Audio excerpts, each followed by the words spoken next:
쌍방울 대북 송금 사건으로 구속된 김성태 전 쌍방울 회장의 구치소 접견 녹취록이 일부 공개됐습니다. 당시 도지사였던 이재명 대통령에게 불리한 진술을 하라고 검찰이 강요했다는 내용이 담겼습니다. 하지만 당시 사건을 담당했던 검사는 맥락 없는 짜깁기라고 반발했습니다. 이광희 기자입니다. 검찰은 대북 송금 뇌물 사건으로 기소된 이화영 전 부지사를 국회 위증 혐의로 지난 2024년 추가 기소했었습니다. 이 전 부지사와 김성태 전 쌍방울 회장의 대북 송금 거짓 진술을 끌어내기 위해 검찰이 이른바 술 파티를 열어줬다고 위증한 혐의입니다.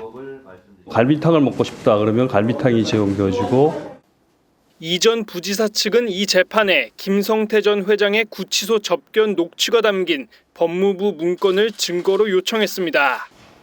해당 녹취록엔 김성태 전 회장이 2023년 3월 지인을 접견하며 이재명에게 돈을 준 게 있으면 줬다고 하고 싶다. 검사들의 수법이 똑같다고 말한 내용이 담겼습니다.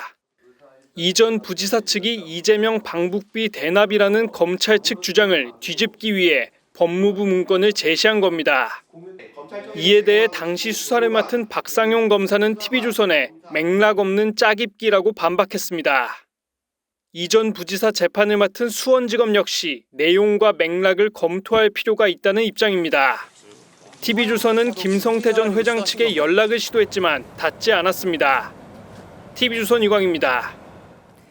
해외 순방 중인 이재명 대통령은 이 녹취록을 언급하며 검찰을 비판했습니다. 사건 조작은 납치와 살인보다 더 나쁜 짓이라고 했습니다. 그러자 민주당도 국정조사를 추진해야 한다고 목소리를 높였는데 국민의힘은 대통령을 지키겠다고 법치를 짓밟고 있다고 비판했습니다. 이 내용은 전정원 기자가 보도합니다.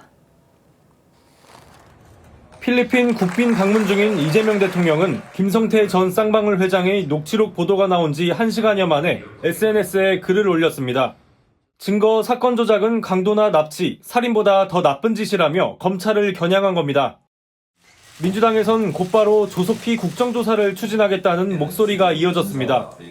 국가 권력을 사유해 먹잇감을 찾아다닌 저열한 정치검찰의 조작 기소 진상을 규명하는 것은 이제 국회의 의무입니다.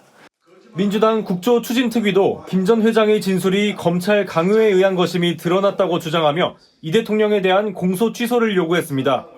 윤석열 정권에서 이루어지는 정치 탄압에 관련 모든 사건들이 이러한 불법이 있다는데 저희들은 확신을 가지고 있습니다. 이 대통령의 5개 재판 8개 사건 가운데 1심 재판이 진행 중인 대북송금, 대장동, 위증교사 등 6개는 공소 취소가 가능합니다.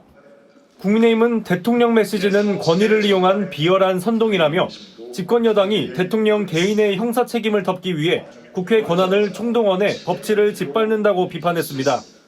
대통령이 스스로 방탄에 목을 매니 민주당은 이런 대통령을 지키겠다며 사법 학살을 자행하고 있는 것 아닙니까? 민주당은 다음 주 국회 본회의에 조작 기소 진상규명을 위한 국정조사 요구서를 단독으로 보고할 계획인데 오는 10월 검찰 해체 전까지 여당의 공소 취소 압박 수위는 더욱 높아질 전망입니다. TV조선 전정원입니다.